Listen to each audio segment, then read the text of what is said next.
De onde vem o pardal alpino foi o tema que eu escolhi, porque já que ia falar de uma raridade, que é uma ave que tem poucas observações cá, eu não queria estar a falar apenas da identificação e dos registros que existem cá, porque achei que isso era um bocadinho curto. Então pus-me a pensar qual seria o melhor ângulo para pegar nesta espécie, porque eu achei interessante o desafio de fazer um webinário sobre esta ave. E então pus-me a pensar, nós temos cá meia dúzia de registros e afinal, de onde é que eles vêm? E então eu fui também tentar explorar um bocadinho e tentar encontrar uma resposta a esta questão.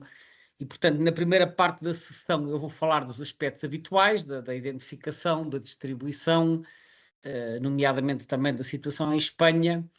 E depois, na segunda parte, vou explorar um bocadinho melhor a questão dos movimentos efetuados por esta ave, que os guias dizem todos que é residente, para perceber como é que um bichinho destes, que é de alta montanha, vem cá parar. Então, vamos a isto. O pardal alpino é um passariforme, como se sabe, é da ordem dos passariformes e da família Passeridae, portanto ele está na mesma família dos pardais, do vulgar pardal comum, entre outros. O nome científico não é do género Passer, esta ave é do género Montifringilla, portanto o nome completo é Montifringilla nivalis. É um bocadinho maior que o pardal comum, tem 17 a 18 centímetros de tamanho e envergadura 30 a 34. É uma ave característica de zonas montanhosas e mesmo em altitudes elevadas, estamos a falar de 2.000 ou 3.000 metros ou mais, dependendo das regiões, portanto é mesmo um passarinho de alta montanha. E como acontece com muitas aves que ficam na Europa todo o ano, a dieta varia consoante a época e, portanto, na primavera e no verão ele vai capturar muitos insetos, particularmente também para dar às crias que, como sabemos, precisam de proteína para crescer, e no inverno predomina a matéria vegetal sob a forma de sementes.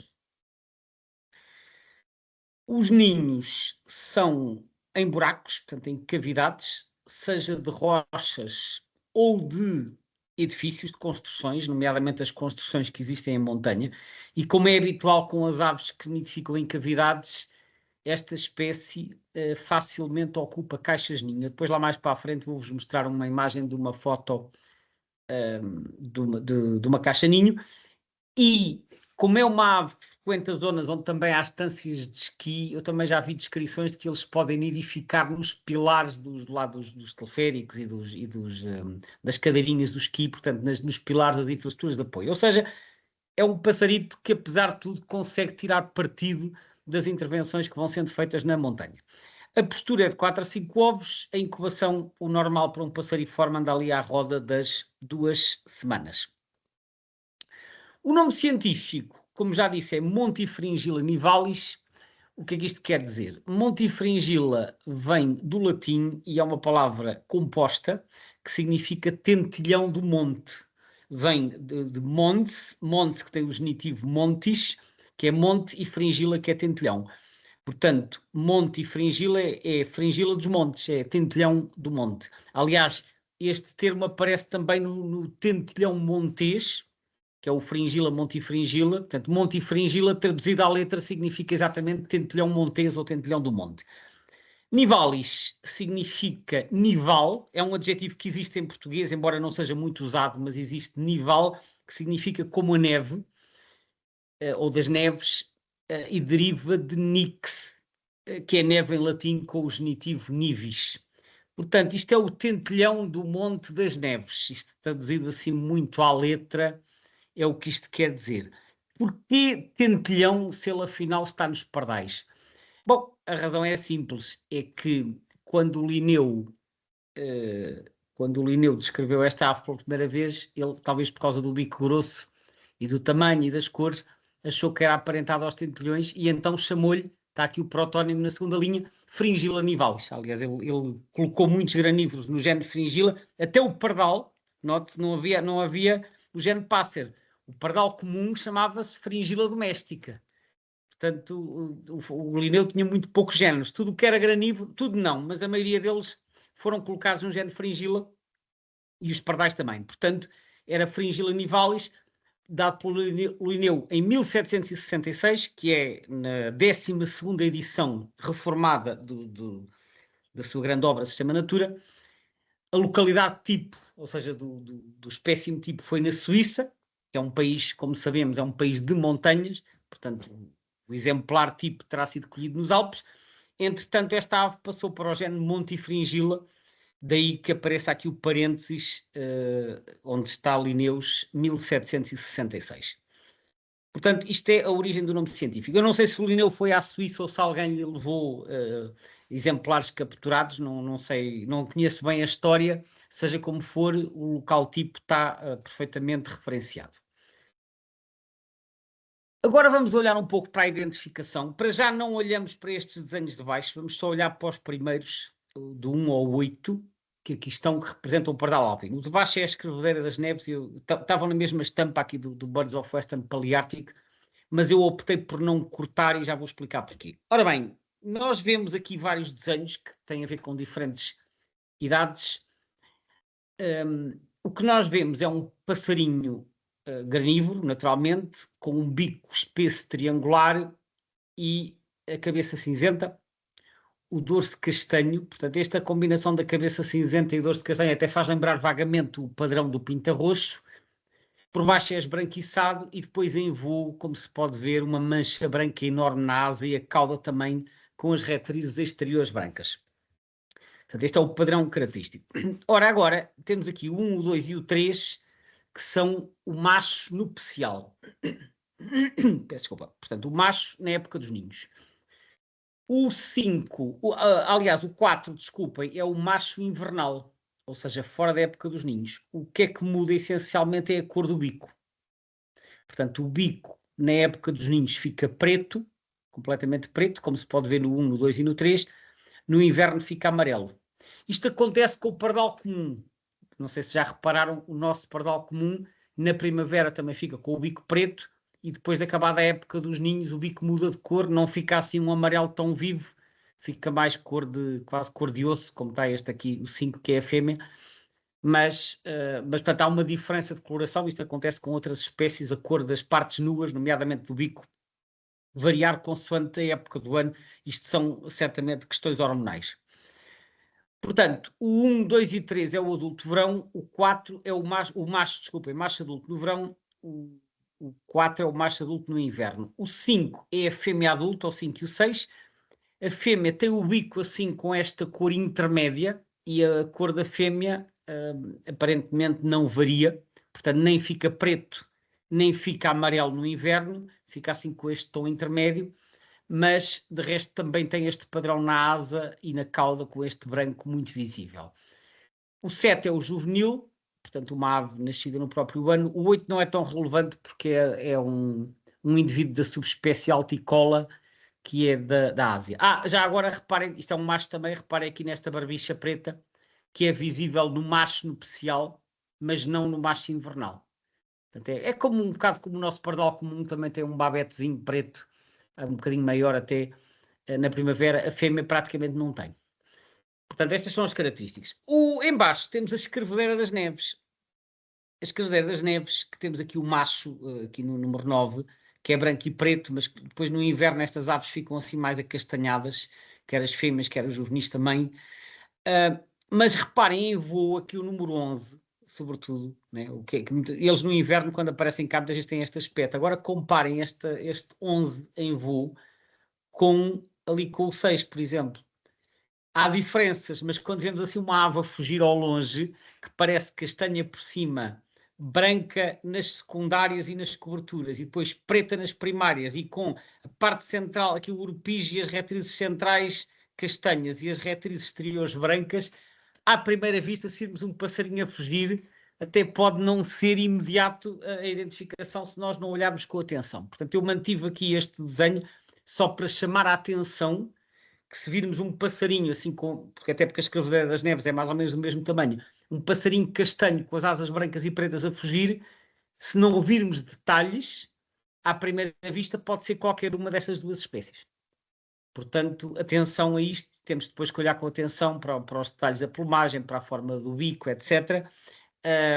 Mas fica aqui também esta chamada de atenção. Aqui uma imagem do guia do Rob Hume, que eu também já mostrei por outras espécies, e temos aqui as imagens semelhantes. Embaixo à direita o macho nupcial, está aqui, male BR, que é breeding, portanto macho reprodutor de março a setembro. Cá está o bico preto e o babetezinho escuro.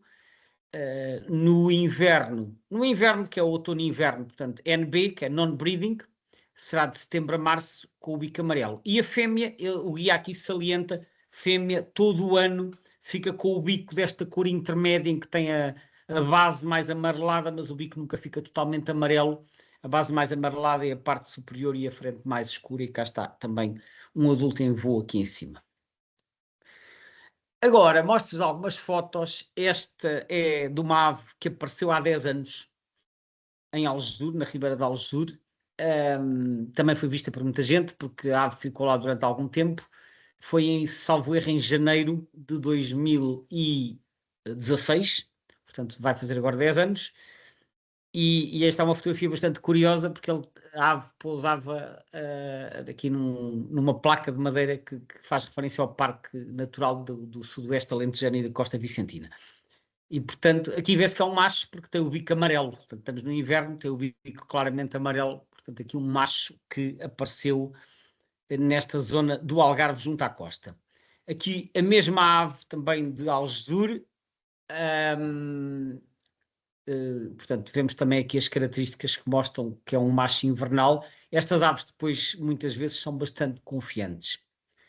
Aqui uma foto, esta é da ave que apareceu agora há dias no Cabo da Roca e que mostra o aspecto em voo. Portanto, asas brancas nas secundárias e nas coberturas primárias pretas, bico amarelo, portanto este também parece ser um macho invernal, e aqui as retrizes da cauda brancas tornam então a identificação desta ave bastante característica, e como eu disse, a confusão, se a ave não for bem vista, a confusão possível será apenas com a escrevedeira das neves.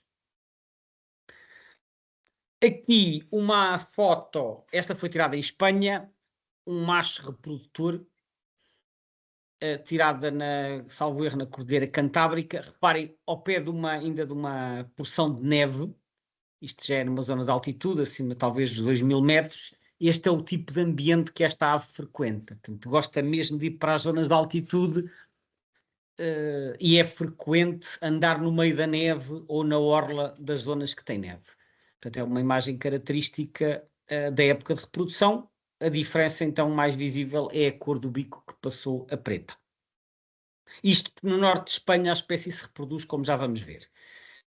Mas antes de falar de Espanha, vamos olhar um bocadinho para a distribuição mundial. A distribuição estende-se desde o sul da Europa até a Ásia Central, como podem ver. É muito descontínua, o que é típico de uma espécie de ambientes montanhosos, porque as cadeias montanhosas aparecem umas aqui, outras acolá, mas não existe um contínuo de montanhas. Portanto, o que nós vemos aqui é as montanhas do norte de Espanha, os Alpes. Eu já vou falar mais em detalhe da distribuição na Europa. Depois temos aqui a Ásia Menor, que é a porção asiática da Turquia. Temos o Cáucaso, temos aqui os Montes Zagros no Irão, temos aqui as montanhas do Afeganistão e do Tajiquistão, e depois aqui as montanhas Altai, na Mongólia e no norte da China, aqui na província de Xinjiang. Portanto, basicamente ocorre nas principais cadeias montanhosas do sul da Europa, da Ásia Menor e da Ásia até a Ásia Central. Mas, como podem ver, é uma distribuição descontínua, por isso não surpreende que esta ave tenha várias subespécies. A que ocorre na Europa é a subespécie nominal, portanto, em todas estas cadeias. Apesar de estarem separadas umas das outras, é tudo a mesma subespécie, ok? Daqui a bocadinho já vão perceber melhor porquê. Depois há aqui a alticola, que salvo erro é no Cáucaso ou no Irão, e depois ainda há mais 2 subespécies ou 3 na Ásia Central. Portanto, há aqui estas populações, estas estão aqui mais ou menos isoladas umas das outras, mas as da Europa não estão isoladas. E este é um dos aspectos que eu queria salientar. Agora vamos olhar um bocadinho mais em detalhe para o mapa da Europa. Eu aqui fui buscar o da BirdLife, que o da BirdLife dá para fazer zoom. e este mapa tem aqui alguns aspectos muito interessantes. Para já vamos identificar onde é que estão estas manchas, começando aqui pela Península Ibérica. Nós vemos aqui duas manchas verdes. Esta aqui está na chamada Cordilheira Cantábrica, portanto apanha a zona principalmente dos picos da Europa, que é a zona mais alta da Cordilheira Cantábrica, aqui na zona entre Oviedo e Santander e León. É um dos núcleos, e depois temos aqui outro núcleo nos Pirineus, que, como é sabido, é a cordilheira que separa a Espanha de França. Depois temos aqui uma mancha enorme, a maior mancha na Europa, que são os Alpes. Os Alpes são uma vasta cordilheira montanhosa que se estende aqui desde o sul de França, um bocadinho a norte da Côte d'Azur, passa pela divisão entre a Suíça e a Itália, e depois vai até à Áustria, apanhando ainda um pouco da Eslovénia e o extremo sul da Alemanha. Portanto, isto são as montanhas dos Alpes. Depois temos aqui uma pequena mancha na Córcega, que é esta ilha, pertence à França. Temos uma mancha central na Itália, aqui a leste de Roma, que são os Montes Apeninos. E depois temos aqui mais umas manchas nos Balcãs, uma que vai aqui desde a Bósnia até ao Montenegro e outra aqui nas montanhas do norte da Grécia. Aqui já há altitudes bastante inferiores, embora a Grécia também seja um país de montanhas. E depois, um dos aspectos que salta logo à vista neste mapa é esta mancha azul que aqui está.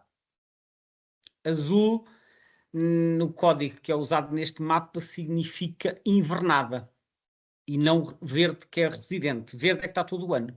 O que é que está uma mancha azul deste tamanho a fazer aqui? E outra mancha azul mais pequenina aqui acima de Basileia. Portanto, aqui no leste de França, mas principalmente esta mancha azul aqui no sul. Isto não é um engano, mas eu não vou responder já a isto, e mais à frente eu voltarei a este assunto. Agora vamos olhar para o mapa do Atlas Europeu. O Atlas Europeu, que é o segundo Atlas, que foi publicado em 2020, o segundo Atlas Europeu, os mapas e agora mais recentemente os textos também estão disponíveis neste site. É BBA2.info. Isto significa European Breeding Bird Atlas 2, que é o segundo.info.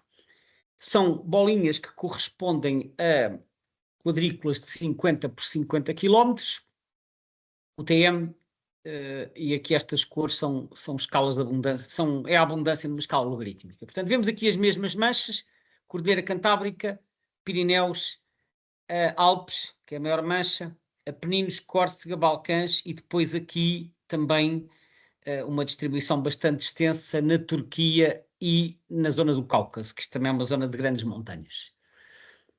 Mas, como podem ver, as bolinhas mais escuras estão nos Alpes. Portanto, os Alpes, quer pela sua extensão, quer principalmente pela sua altitude, são, diria eu, a região mais importante para o pardal alpino em todo o continente europeu e inclusivamente até quando consideramos aqui a Ásia Menor. Portanto, os Alpes são uma zona muitíssimo relevante. Se olharmos para este quadro é tirado de um anexo da BirdLife e tem o total da população nidificante em casais na Europa. Como podem ver, no total da Europa, 127.000 a 560.000 casais é a estimativa, portanto são muitos, e estão quase todos na Turquia. Podemos ver 100.000 a 500.000 na Turquia. Portanto, a Turquia, como é um país de muitas montanhas e a espécie é bastante comum por lá, tem a quase totalidade, sendo que a Europa, para efeitos destes quadros, inclui a totalidade da Turquia e não apenas aquilo que nós chamamos de Turquia Europeia. Se olharmos apenas para a Europa a 28, eu sei que agora são 27 porque o Reino Unido saiu, mas quando estes quadros foram feitos, ainda o Reino Unido estava na União Europeia. Portanto, aqui inclui o Reino Unido, embora a espécie não ocorra no Reino Unido. Temos 15.900 peço desculpa que eu passei muito depressa, 15.900 a 28.900 casais. E podemos ver destes onde é que está a maioria. É na Áustria, com 5.000 a 10.000, portanto é o país da Europa que tem mais, e depois também bastantes, 2.000 a 4.000 em França, 4.500 a 6.000 em Espanha, e portanto só somando Áustria, Espanha e França já temos mais de 20.000 casais. E depois, e ainda a Itália, né? 4.000 a 8.000. Os outros países têm números menores, os outros países da União Europeia. Portanto, Áustria, França, Itália e Espanha têm a quase totalidade da população da União Europeia. Fora da União Europeia, destacam-se ainda o Azerbaijão, a Turquia, como eu já referi, e, como não podia deixar de ser, a Suíça. Portanto, tudo países de montanha, são os países onde onde estão mais casais dessa espécie, e depois há outros países com populações menores. Aqui o mapa de variação, ou seja, o mapa que compara os dois atlas europeus, o primeiro publicado na década de 90 e o segundo publicado recentemente. Eu recordo, para quem não está tão familiarizado, os quadrados cinzentos são aqueles onde a espécie se manteve do primeiro atlas para o segundo, os quadrados azuis são quadrados novos, que não estavam no primeiro e apareceu no segundo, e os cor de laranja são onde desapareceu. Este mapa não nos dá assim uma tendência clara. Nós vemos alguns azuis, alguns cor de laranja, embora assim a olho eu diria que a leste temos mais azuis do que cor de laranja e a oeste, particularmente em Espanha, temos mais cor de laranja do que azuis. Embora não seja assim uma diferença muito expressiva, mas é aquilo que eu vejo. Também vejo aqui, se calhar, que na parte sul há mais cor de laranjas e na parte norte há mais azuis. Mas como não são muitos, é assim só uma impressão ligeira, que podemos dizer que, no geral, a distribuição parece estar razoavelmente estável. Olhamos agora para a situação em Espanha, dado que este pardal nidifica no país vizinho, e é importante nós percebermos o que se passa lá, pois isso vai nos ajudar a entender a situação cá. Em Espanha, como já vimos, há dois núcleos principais. Um na Cordilheira Cantábrica, que é esta aqui, e outro nos Pirineus. Isto são quadrículas 10x10 e este mapa é do segundo Atlas espanhol. Só para situar, para quem conhece um pouco a geografia de Espanha, esta província aqui comprida em cima, por cima das bolinhas, são as Astúrias, cuja capital é Oviedo, e esta de baixo é a província de León, ou Leão, em português. E depois à direita temos aqui a Cantábria, com Santander. Portanto, a maior parte da população está aqui entre Astúrias e León, e os picos da Europa ficam alguns por aqui. Este é o primeiro núcleo. O outro núcleo fica nos Pirineus, aqui principalmente nesta província, que é a província de Huesca, que pertence a Aragão, portanto são os Pirineus centrais, entrando depois aqui ligeiramente na Catalunha e em Navarra, mas é quase tudo aqui na zona de Aragão. Portanto, estes são os dois grandes núcleos reprodutores que nós temos em Espanha. Quando olhamos para o terceiro Atlas, como eu já referi, foi um Atlas incompleto, ele não mostrou o país todo, as quadrículas que estão a cinzento não foram amostradas, e portanto há vastas zonas do país, sobretudo aqui no sul, no leste e na Galiza, cuja amostragem ficou muito incompleta. Os que estão a branco foram amostrados, mas não têm a espécie registada, e depois a amarelo, onde a espécie se manteve, portanto as cores aqui são diferentes do Atlas europeu, a vermelho onde desapareceu e a azul onde apareceu de novo. E quando nós olhamos para aqui, vemos que há muito mais bolas vermelhas do que azuis. Não é preciso contar para perceber isso, porque isso salta à vista, principalmente aqui na Cordilheira Cantábrica. Eles até têm uma estatística que mostra, que compara dentro das quadrículas que foram amostradas nos dois Atlas, e a redução foi de 29%, portanto, de um Atlas para o outro, 34 quadrículas passou para 24. É uma diminuição já bastante expressiva, tendo em conta não chegou a 20 anos de diferença entre os dois Atlas. Embora é preciso sempre salientar que estas aves ocorrem em zonas de muito difícil acesso, por ser alta montanha, e portanto não é uma ave fácil de censar, não é como andar a passear em planície e a registar as aves que são pousadas nos fios telefónicos. Portanto, isto é muito mais difícil, os acessos são complicados e portanto pode sempre haver falhas de cobertura. De qualquer forma, enfim, nota-se aqui uma diminuição que não parece ser só causada por falha de cobertura. Parece haver uma redução. Agora, um mapa que eu não costumo apresentar, mas que neste caso achei interessante, que é o mapa do Atlas Espanhol de Invernantes. Também está online no site da Sociedade Espanhola de Ornitologia, embora não haja muitos registros, até porque as montanhas no inverno estão cheias de neve, são muito mais difíceis de prospectar. Este mapa mostra as quadrículas 10x10 onde a espécie foi registada no Atlas de Invernantes. E o que nós vemos aqui é que os registros não estão concentrados apenas nos locais de reprodução. Eu recordo que a zona de reprodução é esta aqui, onde eu tenho o rato, portanto entre Astúrias e León, na Cordilheira Cantábrica, e depois nos Pirineus. O que nós vemos aqui é outros registros aqui a meio entre a Cordilheira Cantábrica e os Pirineus. Vemos aqui registros na Catalunha, mas mais a leste. Vemos registros nas Ilhas Baleares, aqui em Maiorca, e vemos registros na metade sul da península. É certo que não são muitos, mas este mapa deixa claro que o pardal alpino aparece de vez em quando fora das suas áreas de reprodução. E foi isso que aconteceu agora com este registro recente do Cabo da Roca. E que nós já vamos perceber melhor o que é que explica aqui esta presença destas aves assim em locais tão distantes das zonas de reprodução, supostamente seriam residentes. Eu neste caso não tenho ficha que esta espécie, por ser acidental, não está na nossa lista vermelha, e então fui buscar a informação que está no livro vermelho espanhol. E pus aqui só a ficha. Este livro foi publicado em 2021. Esta espécie, como podem ver, tem a categoria NT. Portanto, quase ameaçada. Eles têm aqui uma série de quadrados em baixo em que mostra mais ou menos... Isto é mais ou menos o que eu costumo pôr na lista nacional, só que neste caso não há categoria em Portugal. Então, na lista mundial está Least Concern, portanto, pouco preocupante, em 2016... ou seja, a nível mundial é uma espécie abundante, aliás, basta ver pelo 500 mil de indivíduos que ocorrem na Turquia, 500 mil de casais. A nível da Europa, em 2015, pouco preocupante, e 2021 também. Em 1992, em Espanha, não se aplicava aos critérios, e o NE significa que não foi avaliada, não evaluada, acho que é assim. Portanto, 2004 e 92 a espécie não foi avaliada.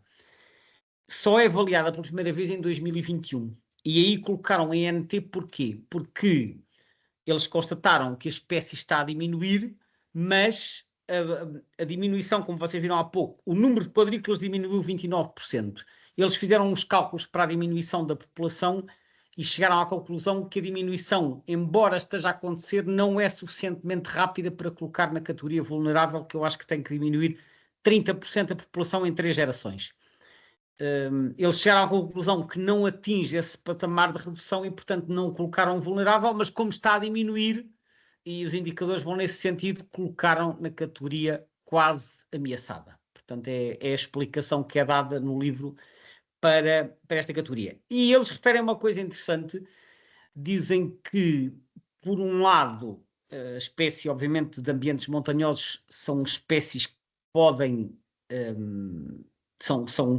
podem estar ameaçadas pelas alterações climáticas, porque aparentemente o aumento de temperaturas nas zonas de montanha até está acima da média do que se verifica a nível global. Também falam que pode estar ameaçada pelo excesso de turismo em montanha, porque, como sabemos, há cada vez mais turismo, quer de inverno, quer de verão, mas, por outro lado, referem que, e acho curioso fazerem esta ressalva, que, por outro lado, esta espécie parece beneficiar da presença do turismo.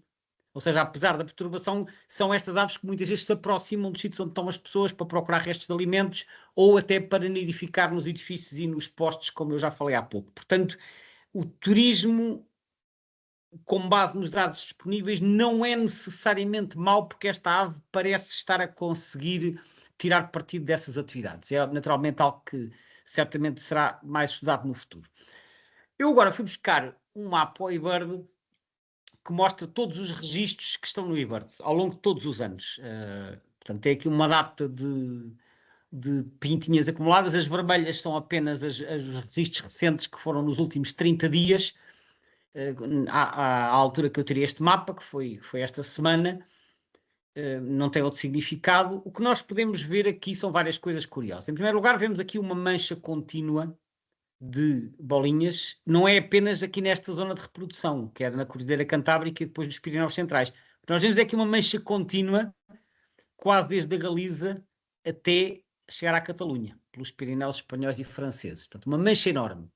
Depois vemos aqui alguns registros no sul de França, muito longe dos Alpes.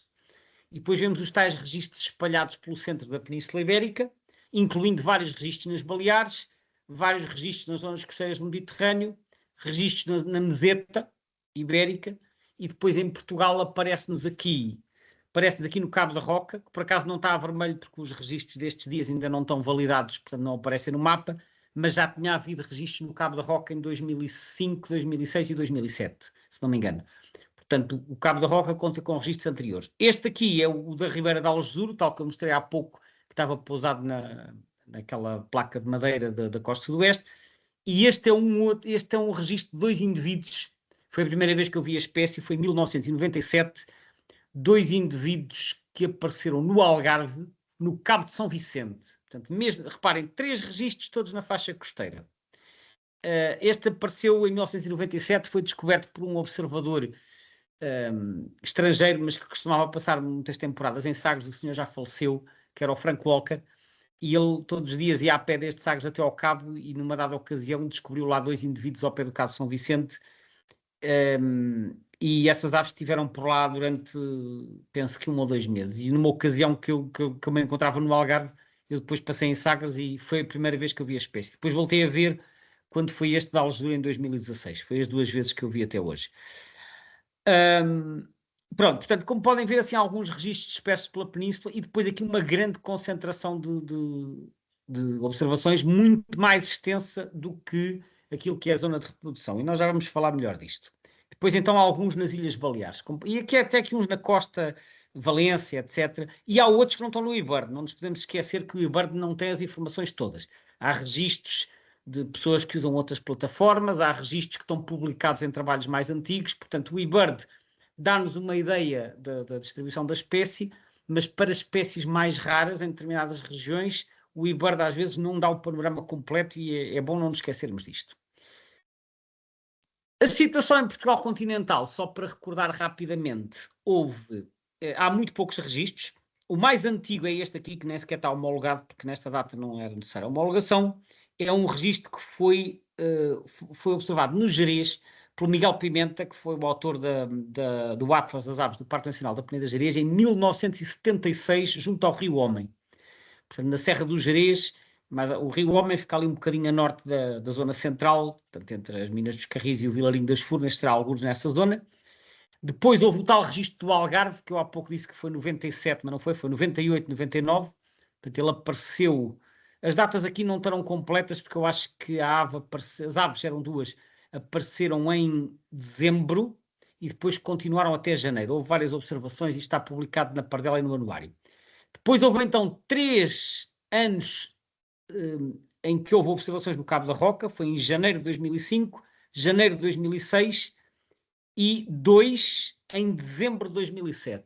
Portanto, 3 invernos não consecutivos, porque este é 2007, 2008. Portanto, houve aqui um intervalo de 6 anos sem aparecer nenhum, depois aparece 3 anos seguidos no Cabo da Roca, e depois o tal de 2016 da Ribeira de Algesur, que foi em janeiro e fevereiro, e agora este do Cabo da Roca. Portanto, como veem, há menos de 10 observações em Portugal. É uma espécie muito rara no nosso país, pelo menos com base na informação disponível.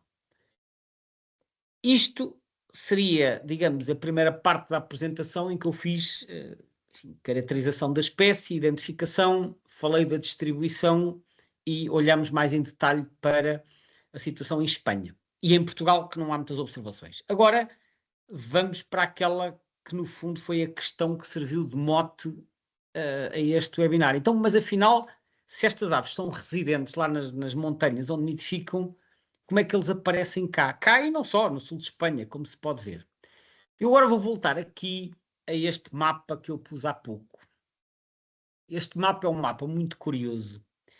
E este mapa, em alguns aspectos, faz-me lembrar o mapa do quebra-ossos. O quebra-ossos, que é um grande abutre que também nidifica nos Alpes e nos Pirineus e que agora foi objeto de programas de reintrodução, quer nos picos da Europa, quer cá em baixo em Cazorla. E em Cazorla, que é aqui em baixo.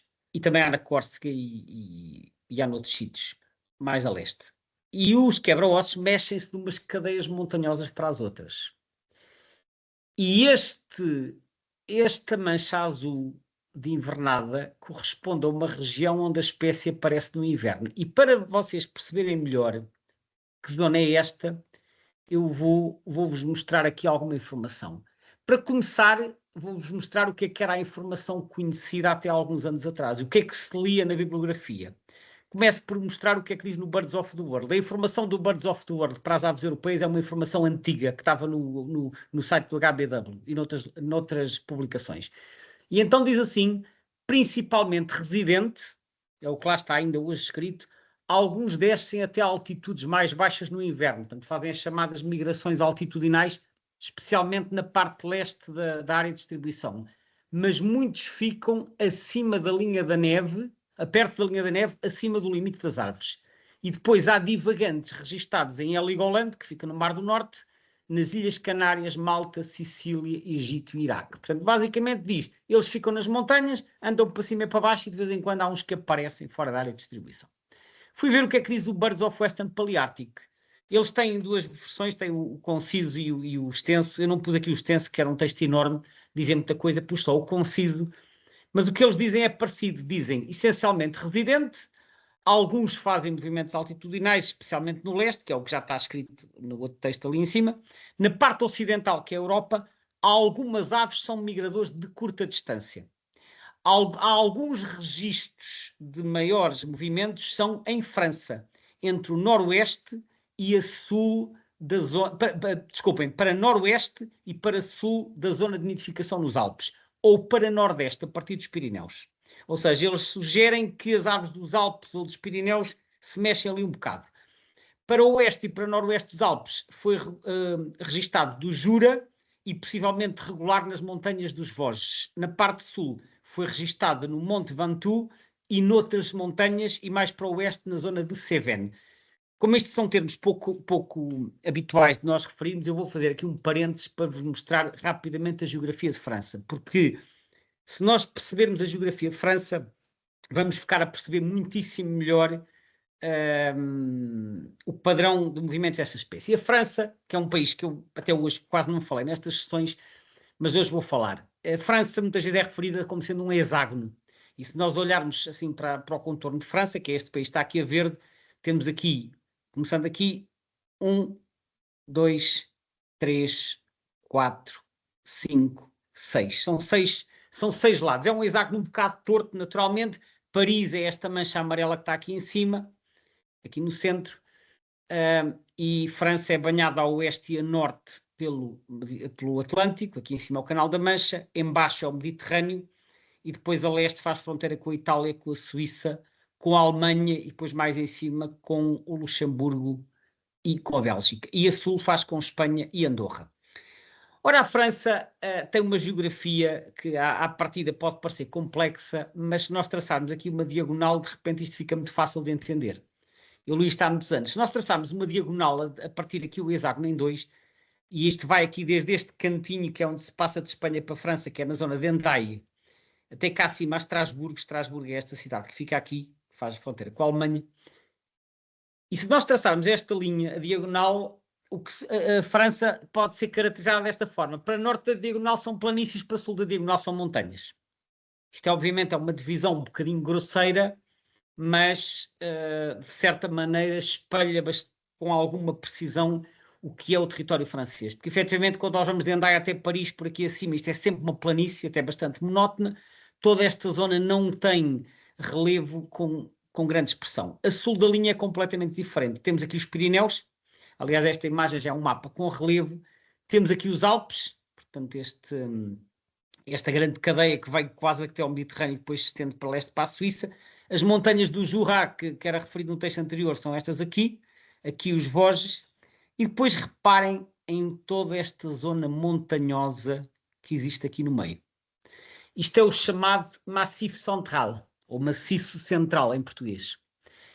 E o Maciço Central é uma zona, não tem uma altitude tão grande como os Alpes ou os Pirineus, mas é uma zona muitíssimo extensa, como se pode ver, né? Quer dizer, isto desde aqui até, desde Hendaye a Paris, são 800 km, portanto podem ver que isto é quase metade dessa distância, são para aí 400 km de altura, por se calhar, assim a olho, uns 300 de largura. Portanto, o Massif Central é uma zona de montanhas muito extensa. E aqueles sítios que eu estava a falar há pouco, Cévennes e Mont Ventoux, são aqui.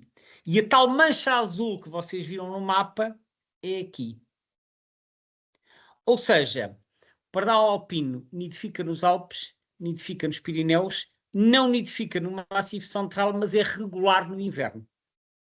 E os tais registros que são referidos em diferente bibliografia deles fazerem alguns movimentos em França, é porque em França há bastantes registros no Maciço Central. E, portanto, isto é a primeira pista que nós temos, mas a história ainda não acaba aqui. A primeira pista que nós temos é que eles aparecem no Maciço Central com alguma regularidade, com muito mais regularidade, por exemplo, do que aparecem cá. Mas há aqui outros aspectos interessantes que eu já vos vou mostrar. Primeiro mostro-vos aqui este site que é do oiseaudefrance.org, que é um site agora que está online e que permite consultar as distribuições do Atlas de aves francês, quer de nidificantes, quer de invernantes. E então eu fui lá ver o mapazinho desta espécie. Este é o de nidificantes, são quadradinhos, penso eu, que de 10 por 10 km. E, portanto, o que é que nós vemos aqui? Vemos Pirineus, cá está, isto é a zona que confina com a província do Esca, em Aragão e Navarra, é a zona principal de nidificação, e depois aqui uma mancha muito maior na zona dos Alpes, já a estender-se, depois continua para leste, para a Suíça e para os Alpes italianos. Portanto, isto é a distribuição de nidificação, uma mancha pequena nos Pirineus, uma mancha grande nos Alpes. Agora, o mapa de inverno. O mapa de inverno, temos muitas bolinhas, muitos quadradinhos aqui, que não havia na época de nidificação. Isto é o Maciço Central, portanto, o Maciço Central, ou seja, aves presumivelmente vindas dos Alpes ou dos Pirineus ou dos dois lados aparecem no Maciço Central durante o inverno. E aqui já não é como em Portugal ou sul de Espanha, que é um quadradinho ou dois. Aqui são uma data deles e alguns até colados uns aos outros. Portanto, é um facto já estabelecido desde há várias décadas que o pardal alpino aparece no Maciço Central durante o inverno. Presumivelmente porque eles também se mexem quando as temperaturas estão muito baixas e abandonam as zonas mais altas. Há indicações nesse sentido e, portanto, vão à procura de outros sítios e alguns aparecem por aqui. Ora, entretanto, há aqui um outro aspecto muito interessante que eu gostaria de partilhar, é que existe um grupo de trabalho a nível europeu só para esta espécie, que não é muito habitual em passariformes. Há grupos para estudar flamingos e cegonhas e colhereiros e abutres e grandes águias e gaivotas, etc. Para estudar passariformes, ainda por cima só uma espécie, não é nada frequente. Isto é um grupo de trabalho que está presente numa data de países, está presente em Espanha, Itália, Suíça, Áustria e penso que mais um ou dois países para leste. Portanto, é um grupo que tem este site, que é snowfinch.eu, está aqui, e que no fundo procura juntar todas as pessoas que se interessam por estudar o pardal alpino e já desenvolveram imensos trabalhos de estudo, de marcação, de publicações também, e portanto eu diria que este é um passarinho que a nível europeu tem tido bastante acompanhamento a nível coordenado entre países, que é algo que não é nada habitual em passariformes. Ora, no âmbito deste grupo de trabalho, já foram desenvolvidos vários projetos de marcação de pardais alpinos com anilhas coloridas. E então podem ver aqui as diferentes tipos de anilhas que já foram usadas, portanto, azuis, amarelas, verdes, vermelhas, laranjas e brancas, e em cima, entre parênteses, está escrito qual é a região a que diz respeito. Portanto, este aqui, Spanish Cantabria, né, da Cordilheira Cantábrica, são azuis, dos Pirineus Centrais são amarelas, dos Pirineus Orientais, que são os Pirineus Catalães, em Espanha, são verdes, em França, nos Pirineus Ocidentais, vermelhas, nos Alpes, cor de laranja, dos Alpes franceses, vermelhas também nos Alpes suíços, mas com um código diferente, nos Apeninos, em Itália, brancas com letras pretas, e nos Apeninos, desculpem, nos Alpes italianos, brancos com letras vermelhas. Portanto, 9 programas diferentes, com diferentes tipos de marcações, mas todos coordenados entre si através de um único grupo de trabalho que faz comunicações conjuntas, às vezes, que está tudo disponível neste site snowfinch.eu. Ora bem, acontece que quando nós procuramos efetivamente até no eBird, eu encontrei, por exemplo, esta fotografia que foi tirada dos Picos da Europa, aliás é o programa Cantábrico, é azul com letras brancas, e procurando no eBird e noutros sítios encontramos algumas fotos de aves anilhadas.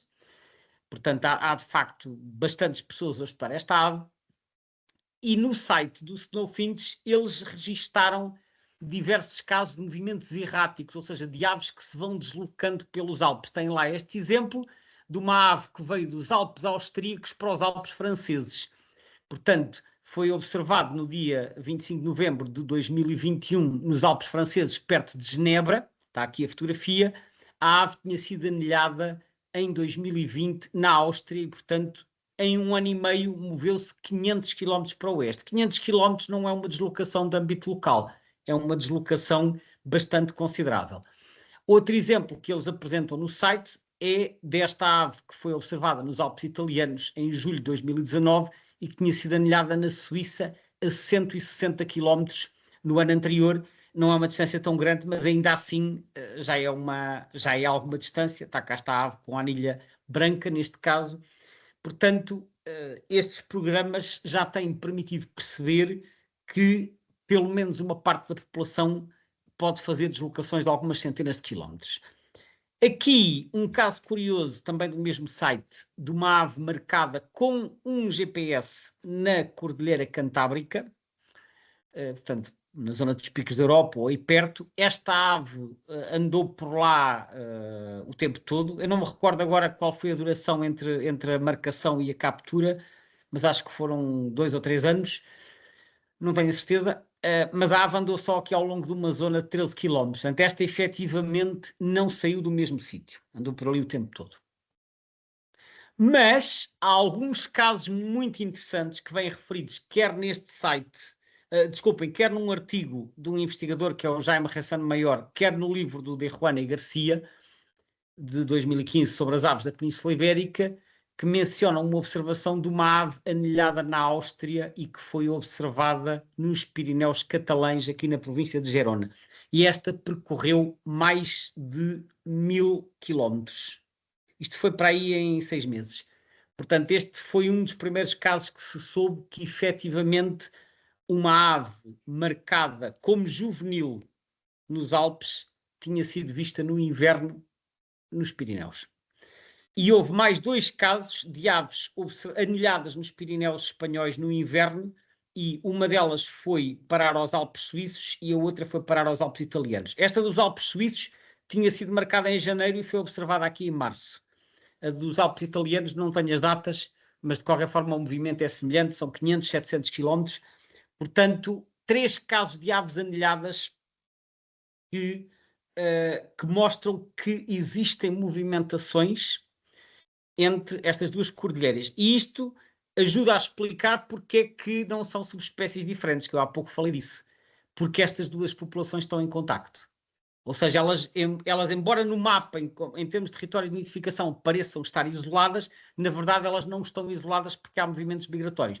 A dúvida aqui é se algumas destas aves que vêm dos Alpes depois ficam aqui para nidificar, porque só assim é que pode haver trocas genéticas, naturalmente. De qualquer forma, há movimentos, que é aquilo que acontece com os quebra-ossos também, portanto eles deslocam-se de umas cordilheiras para as outras. A parte interessante é eles não virem para as terras baixas, eles virem invernar em outras cadeias montanhosas. Agora, isto é muito interessante, mas isto tem aqui um problema. É que isto são aves de montanha e já foram marcadas centenas ou milhares de aves, nem sei bem quantas, só que a taxa de recaptura é muitíssimo baixa, porque isto são aves que se deslocam em zonas de difícil acesso, são anilhas pequeninas, portanto, embora isto vá dando umas pistas, não é muito fácil de fazer recapturas. Só que, entretanto, desde há uns anos, apareceu um novo método inovador, muitíssimo interessante e que tem estado a dar resultados promissores com esta e com outras espécies. Eu não quero entrar em detalhes muito técnicos, mas vou apenas referir só aqui de que é que se trata.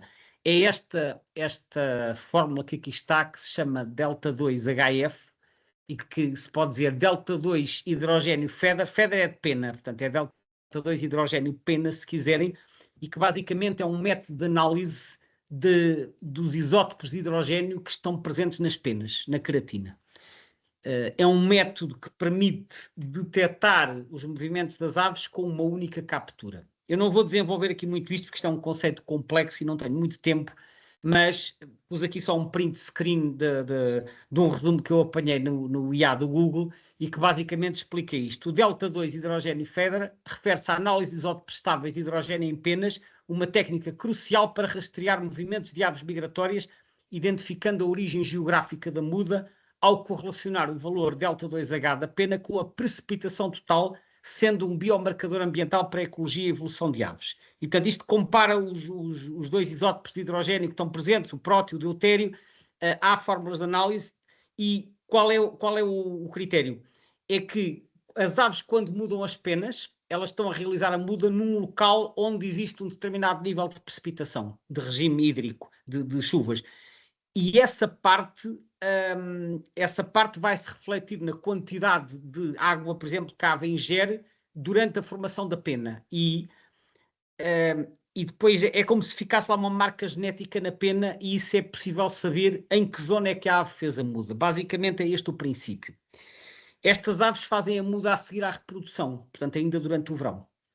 Basicamente o princípio é este: captura-se uma ave, analisa-se, neste caso os estudos que foram feitos foi com penas da cauda, são as retrizes, e através da análise das retrizes determina-se aqui os isótopos de hidrogênio e tenta-se perceber se é possível ver alguma coisa. E então este investigador que eu referi antes, o Jaime Ressano Maior, tem trabalhado bastante com esta espécie e já publicou alguns artigos, e um dos mais interessantes saiu em 2020 e basicamente é este. Eu vou ajudar a decifrar isto, porque isto aqui está tudo codificado. Então temos aqui várias manchas com duplas letras, em que CM é a Cordilheira Cantábrica, portanto Cantabrian Mountains, SP é Spanish Pyrenees, são os Pirineus espanhóis. Esta mancha aqui que não tem nome é o tal Maciço Central. SA é Swiss Alpes, são os Alpes suíços, e AP são os Apeninos. E o que é que eles fizeram? Eles andaram a recolher penas em diferentes áreas, nestas várias regiões, quer durante a zona de reprodução, quer durante a zona de invernada, quer durante a época de invernada. E o que é que eles constataram? Constataram que durante a época de reprodução, que são os retângulos mais claros, os níveis deste delta-2H são mais negativos na Suíça do que em Espanha. Ou seja, na Suíça está aqui com menos 100 e em Espanha está com menos 60, menos 80. Na época de reprodução. E na Itália também está com menos 60, menos 80. Aparentemente, quanto maior a altitude, mais negativos são estes valores. Portanto, isto está relacionado depois com a quantidade de água disponível. E, portanto, nos Alpes suíços estes valores são muito mais baixos. Isto foi aquilo que eles verificaram após terem já capturado uma série de aves. Mas depois eles fizeram capturas de inverno. E o que eles verificaram é que as capturas de inverno efetuadas em Espanha, nomeadamente nos Montes Cantábricos e nos Pirineus espanhóis, tinham valores muito mais baixos deste delta 2. Ora, como estes valores ficam registados nas penas nas alturas da muda, eles dizem, na interpretação deles, que isto significa que é muito provável que estas aves que aparecem aqui em Espanha no inverno e que eles capturaram com estes valores de delta 2H mais baixos, tenham nascido na Suíça porque ficaram com estes marcadores muito baixos.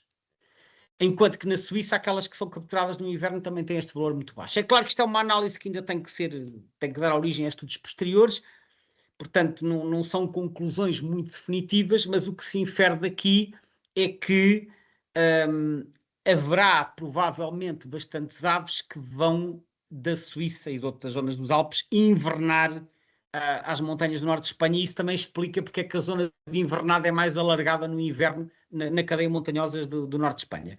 Nos Apeninos eles não têm o quadrado de inverno porque não fizeram capturas de inverno. Portanto, isto ainda são naturalmente resultados preliminares, mas o que ressalta daqui é que, se, ao contrário do que se pensava na bibliografia até há 30 anos, que dizia que isto era uma espécie residente que fazia movimentos altitudinais, hoje sabemos que não, que é uma ave migradora que pode migrar dos Alpes para o norte de Espanha, como aliás já se comprovou através daquelas aves observadas com anilhas. Ainda haverá naturalmente algumas coisas para descobrir, mas isto foi talvez o grande resultado deste estudo, foi sabermos que estas aves vêm invernar dos Alpes à Península Ibérica. Umas ficam aqui no Maciço Central, outras vêm até aos Pirineus e provavelmente até às Montanhas Cantábricas. Aqui outra vez o mapa do eBird, agora mostrando também França, para vos dar um bocadinho mais de contexto. Portanto, cá está esta mancha contínua no norte de Espanha, que é muito mais extensa do que as zonas de reprodução. As bolinhas do Maciço Central aqui, não são muitas, mas estão cá. Depois os Alpes e depois uns registros espalhados aqui pelo oeste de França, Baleares, sul e centro de Espanha, Portugal e até em diversas zonas de Itália. Ora, como já vimos, há aqui indivíduos a fazer esta migração, portanto, vindo dos Alpes para os Pirineus, isso está mais do que comprovado com registros semelhantes. Presumivelmente também, com base nesta análise de isótopos, também deverá haver indivíduos vindos dos Alpes para a Cordilheira Cantábrica, e então a questão que falta é, então e estes que vêm até cá? De onde é que eles vêm? Bom, nós não sabemos, eu acho que para termos certezas seria necessário capturar essas aves e fazer alguma análise de isótopos, digo eu. Mas eu posso conjecturar que, tal como acontece com qualquer outra espécie migradora, há muitos indivíduos que se perdem, que não vão dar ao destino certo. Alguns metem-se pelo mar adentro, outros metem-se na direção errada, outros se calhar perdem-se no nevoeiro, e portanto pode haver aqui uns que se perdem, vão dar às Baleares, à costa valenciana, vão dar ao oeste de França, e depois até podem vir dar ao centro-sul de Espanha e a Portugal. Eu não sei se eles vêm da Cantábria, se vêm dos Pirineus ou se vêm diretamente dos Alpes. Portanto, qualquer uma destas origens é possível. Eu não tenho respostas claras. O que eu sei é que, sendo esta uma ave migradora, ou é uma dos Alpes que fez overshooting, como às vezes acontece, ou uma ave que se perdeu, talvez por não conhecer a rota, ou também pode ser uma ave vinda do norte de Espanha. Portanto, esperamos que no futuro seja possível que estas técnicas se desenvolvam e que possamos encontrar mais respostas. Para já o que podemos dizer é que, sendo esta uma ave migradora, pode ser que continue a aparecer alguma por cá no futuro. Porquê é que elas vão parar a estas zonas da costa? Provavelmente porque continuaram a migrar à procura de cadeias montanhosas, não encontraram mais nada e quando chegaram à costa pararam porque já não tinham para onde continuar, porque a seguir era mar. Agora, notem também que há aqui registros no sistema central espanhol, portanto aqui na Serra de Guadarrama e na Serra de Gredos, e portanto, digo eu, não será totalmente descabido pensar que um dia destes apareçam um na Serra da Estrela, mas isto sou eu a conjecturar. Apareceu também um no Gerês há 50 anos, recordo. Para terminar, queria-vos mostrar, como disse no início, uma imagem de uma caixa ninho. Isto também está no site do snowfinch.eu. Portanto, uma caixa ninho que foi colocada e estão aqui duas aves aqui dentro. E eles salientam aqui que esta ave é considerada um excelente indicador das alterações climáticas e está previsto que a sua área de distribuição se venha a contrair no futuro com o aumento da temperatura. E que eles até conjecturam porque eles no artigo dizem que nos invernos mais severos eles migram mais para sul, para os Pirineus, e portanto se houver menos invernos severos nos Alpes, no limite poderia haver menos aves a migrar e as populações espanholas ficariam isoladas e geneticamente haveria menos troca de genes. Mas isto é tudo um bocadinho conjectural, não sabemos muito bem o que é que vai acontecer. De qualquer forma, é uma espécie que está a ser bastante acompanhada e isso é positivo. Vamos à ficha de resumo. O pardal alpino, como vimos, distribui-se pelas cadeias montanhosas do sul da Europa e depois pela Ásia fora. Era considerado residente na maioria da bibliografia. É uma ave politípica, tem várias subespécies. Vimos que em França, além de nidificar nos Alpes e nos Pirineus, há invernada regular no Maciço Central, que é aquela zona vasta de montanhas que fica a sul da diagonal entre os Pirineus e os Alpes. E já agora posso referir que penso que também existe um projeto para reintroduzir o quebra-ossos no Maciço Central para facilitar a ligação entre as populações dos Pirineus e dos Alpes. Vimos que em Espanha nidifica na Cordilheira Cantábrica e nos Pirineus, que é muito raro no resto do país, que parece estar a diminuir em alguns locais em termos de população nidificantes, e sabemos que há aves que invernam vindas dos Alpes, quer porque já foram feitos registros de aves anilhadas, quer também devido a estes estudos dos isótopos de hidrogênio que sugerem também que haja aqui um número considerável de indivíduos vindos da Suíça que vêm invernar a Espanha. Em Portugal, a ave para já continua a ser extremamente rara, há menos de 10 registros, a origem destas aves é desconhecida, provavelmente vem ou dos Alpes ou dos Pirineus, talvez no futuro venhamos a ter respostas. Despeço-me com esta foto de duas aves juntas e fico à disposição para as vossas questões.